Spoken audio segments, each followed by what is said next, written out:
Instituto Mexicano del Transporte. Hola, ¿qué tal? Bienvenidos al seminario del IMT. Mi nombre es Emilio Abarca y hoy platicaremos acerca de la situación del abanderamiento en México. Bienvenidos. Vamos a primeramente empezar con algunas definiciones, ¿no? O sea, por un poquito de contexto en este sentido.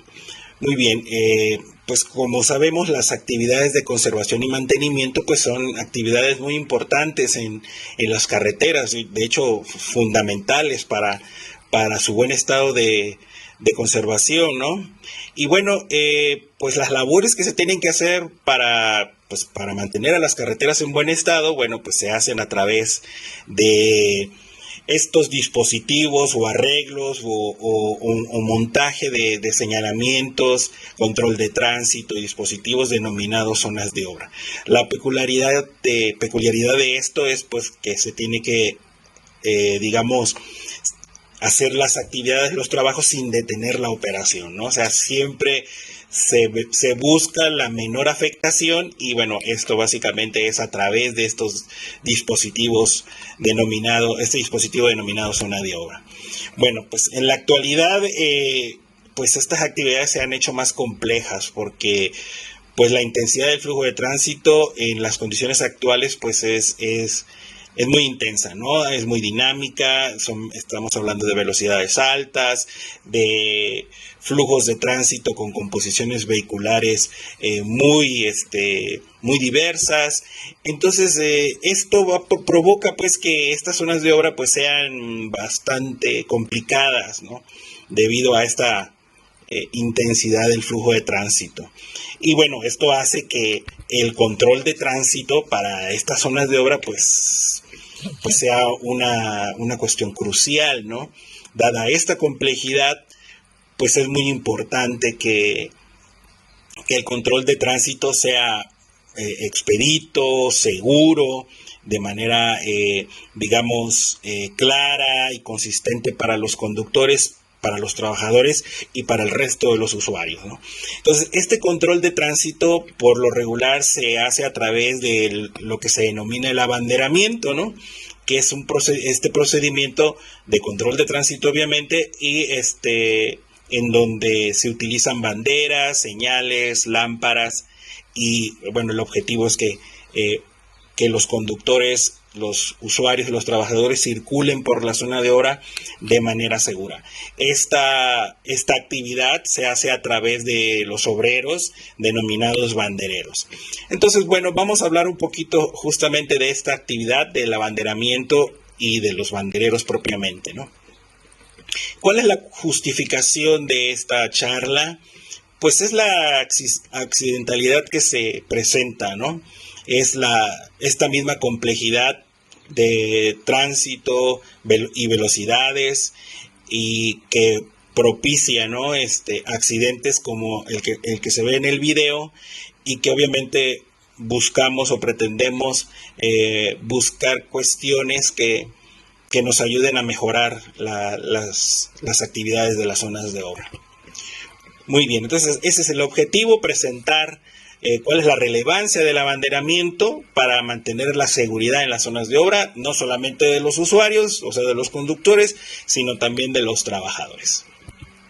Muy bien, un poquito de números y estadísticas. En la tabla se ven cómo se han presentado las colisiones a través de algunos años, ¿no? En la primera columna, el año. En la segunda columna, las colisiones, en este caso, que se presentan fuera de las zonas de obra. La tercera columna, las colisiones que se presentan en las zonas de obra y bueno, el total. Bueno, podemos ver, mis compañeros de coordinación ya han presentado estadísticas en relación con la siniestralidad en México y en la red carretera federal, bueno, que hay una ligera tendencia a la baja. En este caso, pues se ve en las colisiones presentadas en la red carretera federal, pero y en el caso del año 2019 tenemos 345 colisiones en zonas de obra en la red carretera federal y en paréntesis se ve el porcentaje del total, ¿no? Entonces, si logran ver, sí, una ligera tendencia de los valores absolutos de las colisiones pueden notar un poquito que el porcentaje se ha mantenido constante, ¿no? Eso es en el caso de colisiones. En el caso de lesionados es una tabla similar, presentando en este caso los valores de los lesionados en zonas de obra. Para el año 2019 se presentaron 224 lesionados, que representan un 2.63% del total. Y finalmente las muertes asociadas en zonas de obra, que en el año 2019 se presentaron 68 muertes. Aquí podemos ver un poco que la tendencia de las muertes pues en realidad se ha mantenido constante, e incluso el porcentaje de estas muertes pues también se ha mantenido constante. Y pues lo que nos demuestran estos datos básicamente es de que a pesar de que se han pues se han aplicado, implementado medidas para el mejoramiento de la seguridad vial en la red carretera federal, poco o nada se ha hecho o ha tenido muy bajo impacto en lo que se refiere al mejoramiento de las zonas de obra. Es muy importante pues hacer notar que dadas las estadísticas, pues de cada colisión tenemos una víctima. Entonces quiere decir esto que la severidad es alta, ¿no? de las colisiones. O sea, siempre hay una víctima en cada colisión, y eso pues nos da una referencia de que es una actividad, digamos, bueno, más bien es una actividad de riesgo, ¿no? Porque pues estos datos pues nos reflejan esto. Bueno, quisiera su participación, por favor, no les va a llevar mucho tiempo. Por favor, quiero que respondan sí o no a la siguiente pregunta. En su percepción de ustedes, ¿las zonas de obra son más peligrosas para los conductores que para los trabajadores? Solo responda sí o no. A ver, quiero su colaboración, quiero saber su percepción, porque estos datos que nosotros tenemos aquí disponibles, pues todavía nos hace falta un poquito conocer de estos muertos, de estas colisiones y de estos lesionados, en qué parte de una zona de obra se presenta. No sabemos en qué parte exactamente, tampoco sabemos el tipo de usuario, no sabemos si estos muertos son conductores, peatones, trabajadores, y esta información pues sería muy valiosa para poder tomar medidas necesarias para el mejoramiento de estas zonas de obra, ¿no? Las personas creemos que es más peligroso para los trabajadores, ¿sí? O sea, que los trabajadores son los que corren más riesgo, pero debo decirles que según estadísticas en Estados Unidos, porque bueno, aquí no lo tenemos con ese nivel de detalle, el del total de la distribución de muertes en Estados Unidos para el año 2019 es que se presentaron del total, 20% son peatones, ¿sí? 20% son trabajadores, 15% son peatones y 65% son conductores. O sea, en realidad los que corren más peligro en las zonas de obra son los conductores. Sin embargo, la percepción, por lo que se notó ahorita aquí con ustedes, es que efectivamente creemos que es más peligroso para ellos. Claro, esto tiene mucho que ver por el alto volumen de tránsito, pues obviamente es mayor en los conductores. O sea, es mayor el flujo de tránsito que la cantidad de trabajadores que están en una zona de obra, pero a nivel de estadística, a nivel de la probabilidad de sufrir un accidente, pues es mayor en los conductores. Sin embargo, a pesar de que ese 20% de los trabajadores sufren muertes en las zonas de obra, bueno, pues la idea es tratar de evitar, de mejorar todo el entorno y que sea seguro no solamente para ellos, sino también para los conductores, ¿no? Muy bien. ¿Cuál es el marco normativo? Bueno, el marco normativo digamos las referencias que nos ayudan a regular esto en México, pues está primeramente la NOM 086, tenemos una versión de 2015, ya se está trabajando en la actualización, se espera que para el próximo año ya esté, digamos, la nueva versión de esta norma. Y bueno, en esta norma, que es la de mayor pertenencia jurídica, o sea, es la que más, digamos, disposición de carácter obligatorio tiene, pues aquí se marcan muchos lineamientos en relación a cómo se debe diseñar una zona de obra, y también obviamente se especifica cuáles son las características que deben de tener los bandereros, el tipo de vestimenta, la categoría del tipo de vestimenta que deben de usar, cómo están distribuidas las zonas de obra, los dispositivos para el control del tránsito. En realidad es nuestro mayor lineamiento en relación a zonas de obra, ¿no?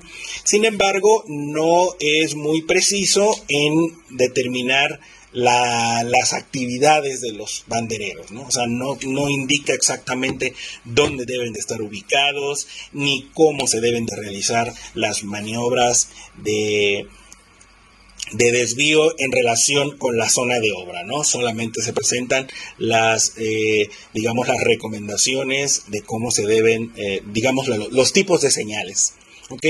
El manual de señalización de dispositivos de la SCT, que es elaborado por la Dirección General de Servicios Técnicos, pues es, nuestra referencia para todo lo que se refiere a señales, ¿no? Señales, dispositivos de seguridad y todo lo que debe de llevar una zona de obra, ¿no? Y obviamente las características de ubicación y emplazamiento. Entonces, aquí también se mencionan algunas cuestiones de lo que se refiere a los bandereros, pero haciendo referencia mayor al siguiente documento, que es la guía del banderero.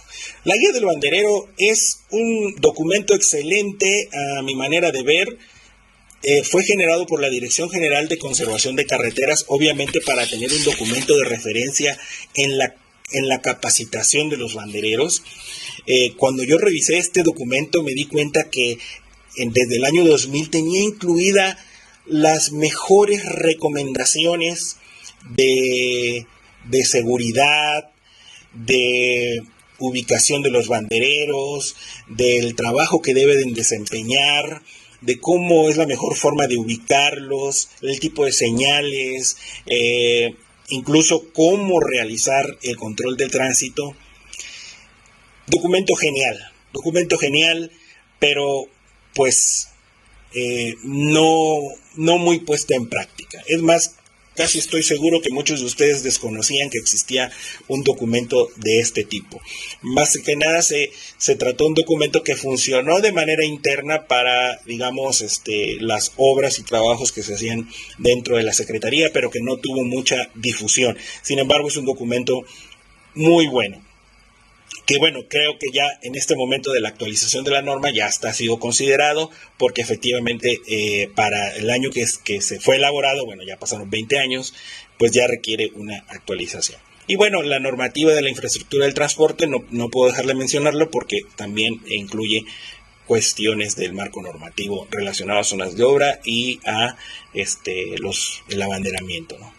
Bueno, vamos a ver 4 temas relacionados con el abanderamiento. Primeramente, los requisitos que deben de tener los bandereros, extraído de estas referencias y también de el manual de señalamiento de los Estados Unidos. Bueno, primeramente, ¿qué requisitos debe tener un banderero? ¿Cuál es su función principal? ¿Sí? Proteger a las personas que están en la zona de obra y a los usuarios que transitan por la vía, específicamente más a los peatones, ¿no? Guiar al tránsito con seguridad a través de la zona de los trabajos y protegerse a sí mismo. Esas son sus 3 principales funciones y bueno, básicamente debe de tener un perfil, o sea, para que logre esta función, tiene que tener un perfil el banderero, ¿sí? Porque esas serían, sus funciones principales.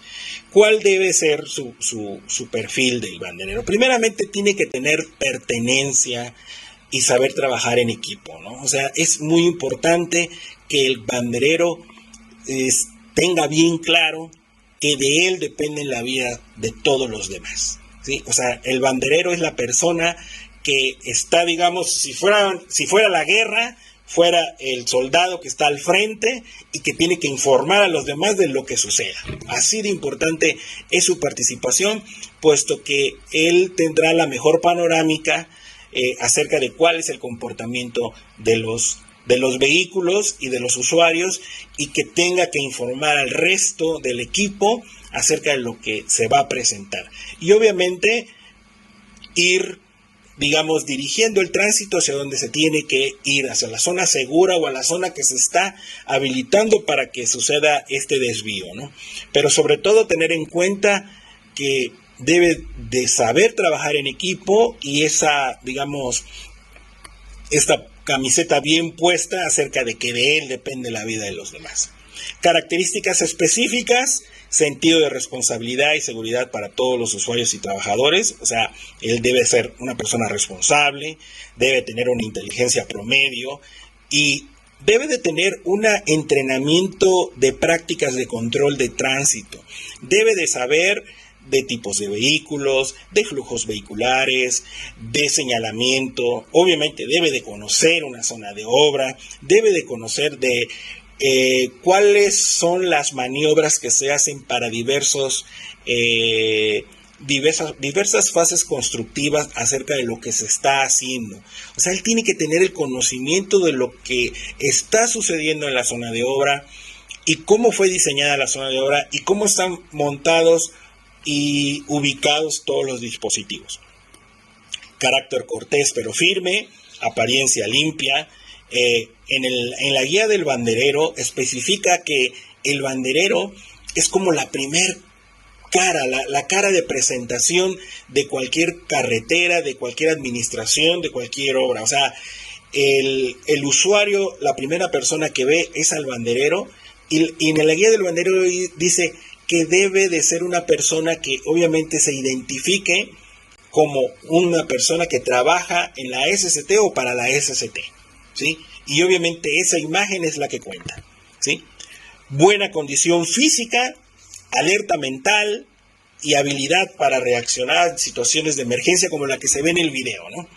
¿Sí? O sea, tiene que tener esa condición física, ¿sí? Eso limita obviamente a cierto número de aspirantes a esta labor de banderero. Tienen que ser personas jóvenes, ágiles, de buena condición física, pero sobre todo esa habilidad para reaccionar. Ahora yo les hago una pregunta. Con todos estos requisitos, ¿qué característica profesional debe de tener? ¿Sí? En la actualidad, el banderero es el obrero de menor categoría, ¿sí? Es el obrero de menor capacitación. De hecho, incluso platicando con un contratista, me decía, pues en realidad a mí solo me interesa que sea mayor de 18 años, ¿sí? Y lo demás no me interesa. ¿Por qué? Porque las actividades actuales y cómo se desarrollan las zonas de obra, bueno, con una capacitación previa a los trabajos es lo que normalmente se hace. Y bueno, no tiene entonces ese respaldo, ¿no? Obviamente también es abismal esta brecha que hay entre una persona con esas características y una persona que deba tener los requisitos, ¿no? Normalmente un banderero actual gana del orden de 1,500 pesos a la semana, ¿sí? Gana 1,500 a la semana, que serían 6,000 pesos al mes, y haciendo un similar en un catálogo de tarifas relacionadas a personal con la capacitación que estoy indicando, bueno, debe de ganar del orden de los 18,000 pesos, ¿no? Entonces ya ven, es abismal, digamos, la situación en la que actualmente están los bandereros, y bueno, y qué es lo que nosotros deberíamos aspirar, ¿no? En ese sentido, ¿sí? Una persona que tenga esta capacidad para poder controlar el tránsito de la manera más segura y eficiente. Muy bien. Por otro lado, tenemos la seguridad relacionada con la vestimenta. Esto es un punto también muy importante. El banderero tiene que estar altamente visible y con todo su equipo de protección. Es equipo básico, ¿sí? Chaleco, casco, camisa, que sea, digamos, que tenga cierta contraste con el chaleco. botas de trabajos, chamarras, lentes protectores. Por lo regular se denomina el color naranja fluorescente para las labores de zonas de obra, por lo tanto el banderero tiene que tener colores naranja, ¿sí? Y obviamente toda su vestimenta tiene que estar, digamos, considerar altamente visible tanto para las actividades diurnas como las nocturnas, ¿no? Entonces, esta característica de que deba ser visible es fundamental para las labores de los bandereros. ¿Cómo se garantiza eso? Bueno, existe una norma mexicana, ¿sí? Como la que se denomina, bueno, la que está plasmada en la pantalla, que hace referencia a una normativa internacional, que en este caso es la estadounidense, ¿no?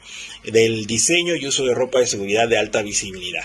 Bueno, en realidad, en la actualidad, las normativas mencionadas, pues solo la incluyen en las referencias, pero no, digamos, hay énfasis en lo que de las características de la vestimenta que debe de tener. Solamente indica que debe ser clase 2.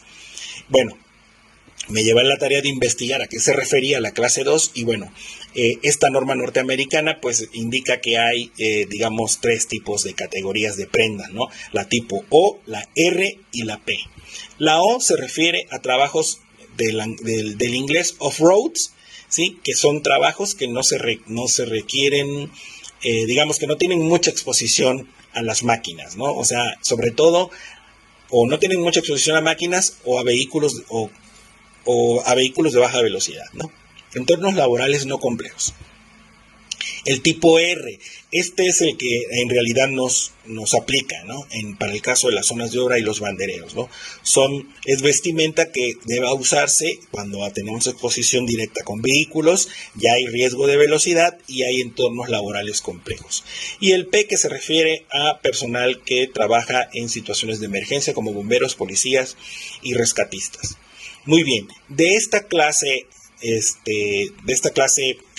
que es la que nos compete, hay 3 tipos: clase 1, clase 2 y clase 3. La clase 1, bueno, tiene diversas características, pero vaya, las características están relacionadas por el tamaño, el área que debe de tener la tela que va a ser contraste y la longitud y área que pueda tener las cintas retroreflejantes o las marcas retroreflejantes. En función de ello, pues, está, digamos, la ubicación del personal, que tan cerca está de las máquinas o de los vehículos, y la velocidad a la que circula. La prenda 1, la clase 1, son para velocidades vehiculares menores a 40 kilómetros por hora, que prácticamente son pues ayudantes de estacionamientos, que el valet parking, trabajadores de los que, digamos, arreglan o mueven los carritos en el supermercado. Se pueden usar tirantes y en realidad, bueno, las cintas retroreflejantes utilizadas pueden ser de 1 a 1,5 pulgadas.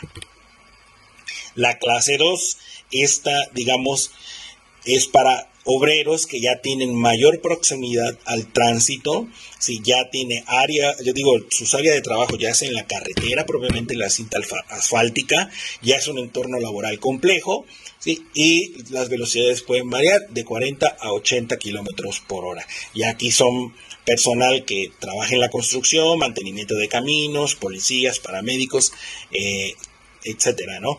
Y aquí la cuestión que lo hace, digamos, poder ser más visible es de que la cinta retroreflejante utilizada debe ser mayor a 2 pulgadas y bueno, y también cambia la longitud de esta cinta, ¿no?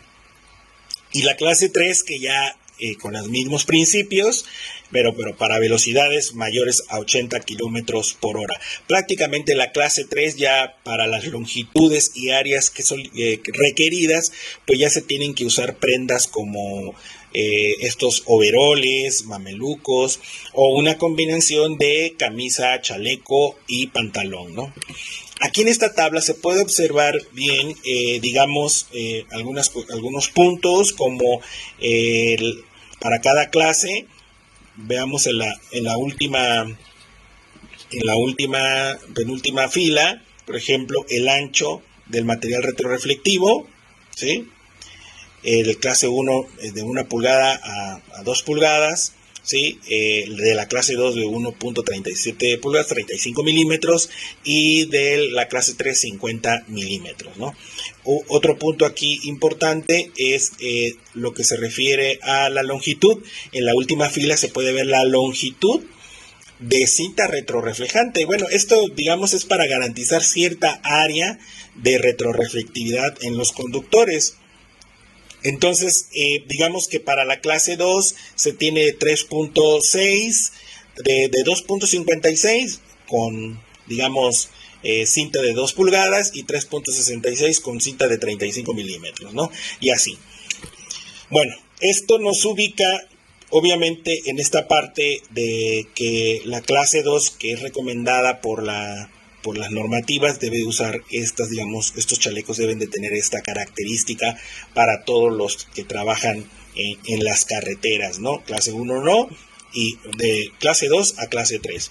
Sin embargo, déjenme les muestro, este es un chaleco típico de venta en las tiendas de seguridad y eso, y bueno, también es un chaleco típico que la gran mayoría de mis colegas incluso utilizan para los trabajos de zonas de obra o incluso los trabajadores. Y bueno, déjenme decirles que este chaleco típico pues solamente llega a una clase 1, ¿no? No cumple entonces ni siquiera con lo solicitado en la norma. Y bueno, también va mi recomendación para todos mis colegas y amigos aquí del IMT que trabajan en campo. Por favor, asegúrense que sus chalecos sean de clase 2, cuando menos, que esto ayudará a garantizar que sean altamente visibles en las carreteras, ¿no?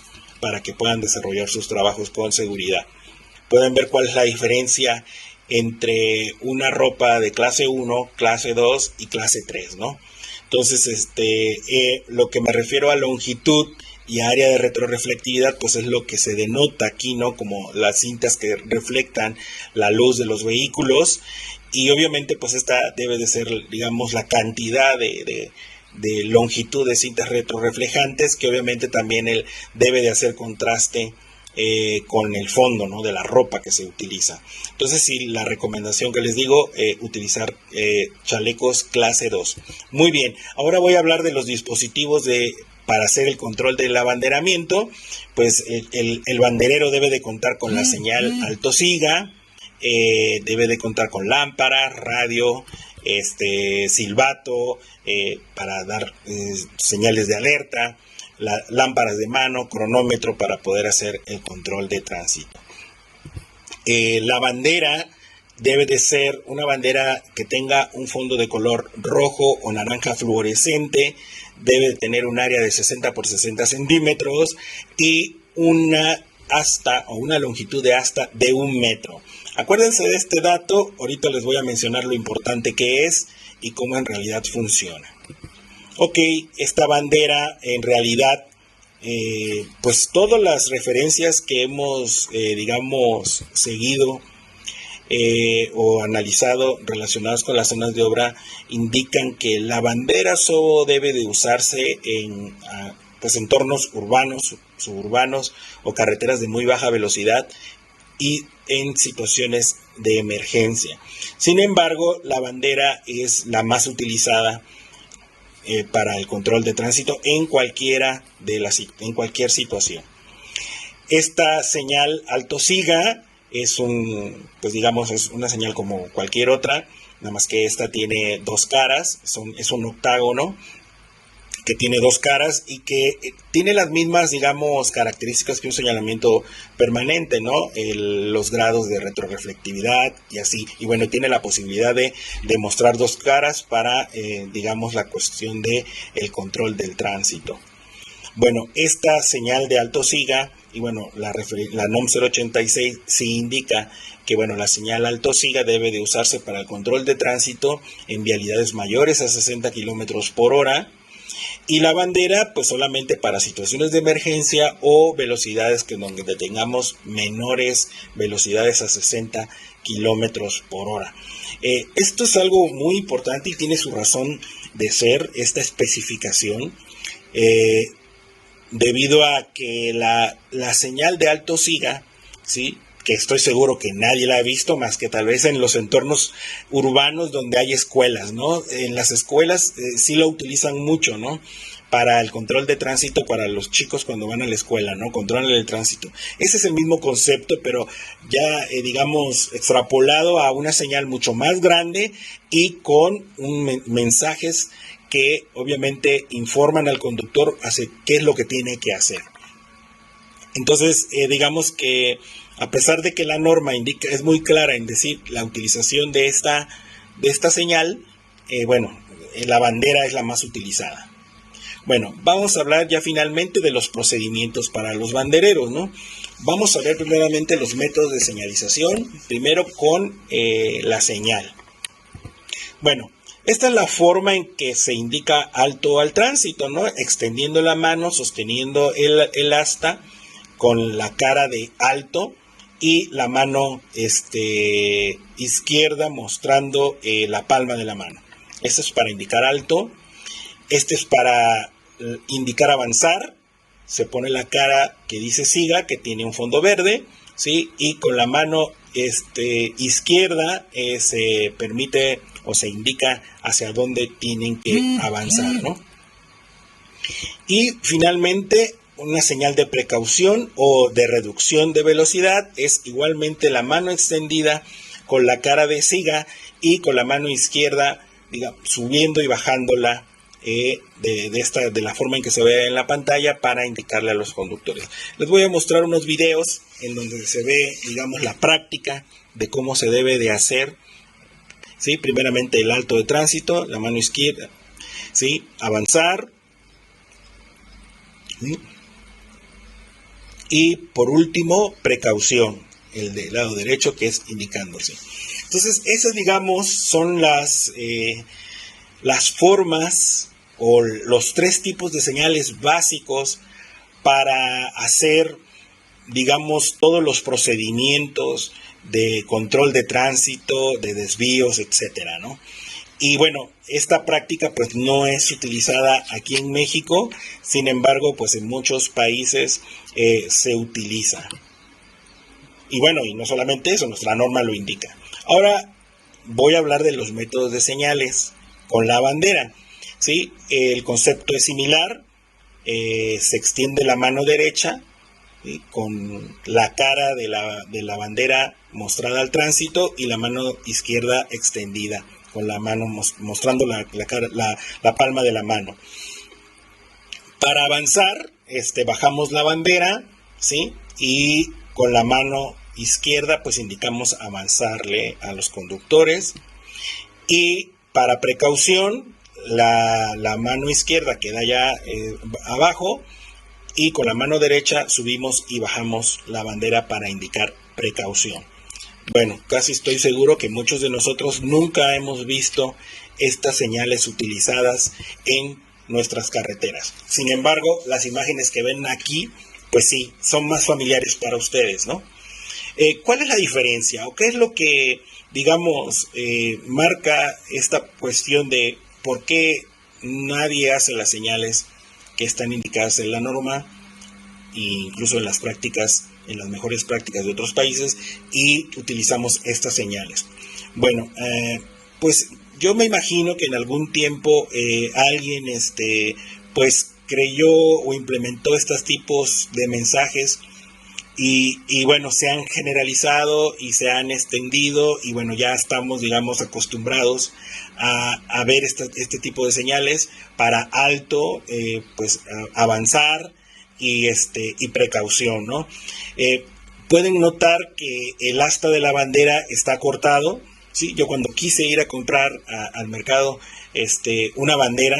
una banderola de este tipo, no encontré ninguna que tuviera el metro que indica la norma. A mí me causaba mucha curiosidad porque incluso algunas banderas nada más tenían un maneral, ¿no? Entonces, pues la razón es de que este tipo de señales que pues se han implementado desde hace algún tiempo, que no hay ninguna referencia bibliográfica que las indique. Quiero pensar que alguien en algún momento creyó que eran las más importantes y se han extendido. Y bueno, no voy a, digamos, debatir si han funcionado o no. Creo que así se ha trabajado por todo este tiempo. Sin embargo, esta forma de señales, digo, es la comparativa de cómo se hace y cómo debe de hacerse. Estarán de acuerdo conmigo que como se hace expone más al banderero, ¿no? La razón por la que el asta tiene que ser de 1 metro, ¿sí?, es porque junto con el brazo extendido del banderero, ¿sí?, se hacen un poco más de 1,5 metros, casi 2 metros, en la que el banderero puede estar posicionado fuera de lo más alejado, pues, del tránsito, y mostrar la cara de la bandera, ¿sí?, e indicarle al conductor el alto. Sin embargo, la forma en la que normalmente se hace, que es como la imagen que se ve a la derecha, el banderero está más expuesto. Vean en esta imagen cómo es que en este video, cómo es que debe de ubicarse, ¿sí? La cara de la bandera viendo hacia el tránsito, ¿sí? Casi llega a la parte, digamos, central del carril, ¿sí? Y el banderero está totalmente, digamos, del lado de la zona segura. Y bueno, y normalmente está del otro lado. Entonces, bueno, esas serían algunas, digamos, cuestiones de cómo funciona en la actualidad.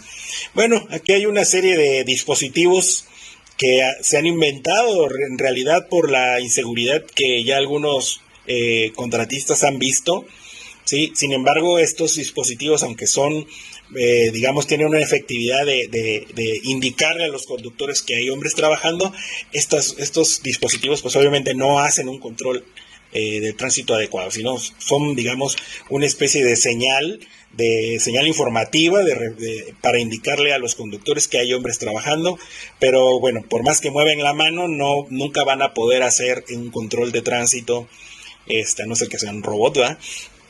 Que sí lo hay dispositivos que sí pueden controlar el tránsito, pero bueno, estos que son utilizados frecuentemente pues son útiles para, sobre todo, alertar, pero no para controlar el tránsito.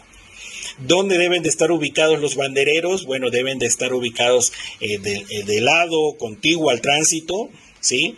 Deben de procurar no estar lo más cercano al tránsito, y bueno, también no deben de estar colocados en lo que se denomina la zona de información, sino que más bien en la zona, a partir de la zona de transición, que bueno, aquí en el esquema se ve un esquema típico de una zona de obra, pues ahí está ubicado, ¿no? Deben de estar ubicados los bandereros. Deben de estar altamente visibles, a una distancia que los conductores puedan verlos. No deben de haber obstrucciones que limiten su visibilidad. Y bueno, tienen que contar con dispositivos en los cuales sean visibles, ¿no? Como conos, barricadas, e incluso indicarlo con un señalamiento, que es el que se ve aquí en la pantalla, que bueno, no está incluido en nuestra norma, y bueno, ojalá puedan analizar la factibilidad de incorporarlo, porque esta señal indica, bueno, la presencia de bandereros, funciona como un señalamiento preventivo y obviamente alerta a los conductores que va a haber una persona ahí controlando el tránsito, ¿no? Bueno, ya finalmente, para concluir, algunas conclusiones. Bueno, pues todos los actores responsables deben de involucrarse en esta cuestión del abanderamiento, ¿no? O sea, debemos de, tanto proyectistas como constructores, como, digamos, gente de operación, pues tiene que involucrarse más en este sentido, contribuir para que los controles de tránsito se hagan de manera efectiva, pues tratando también de tener las mínimas repercusiones de seguridad.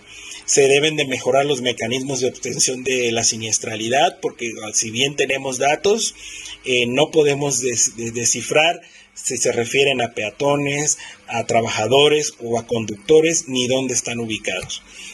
Hay que profesionalizar a los bandereros, ¿sí? Creo que es posible que puedan tener un estándar de competencia, o sea, que exista un estándar de competencia relacionado con el banderero para que éste pueda tener, digamos, una mejor capacitación, formación y sobre todo una mejor retribución económica relacionada con el nivel de riesgo que representa su trabajo, ¿no?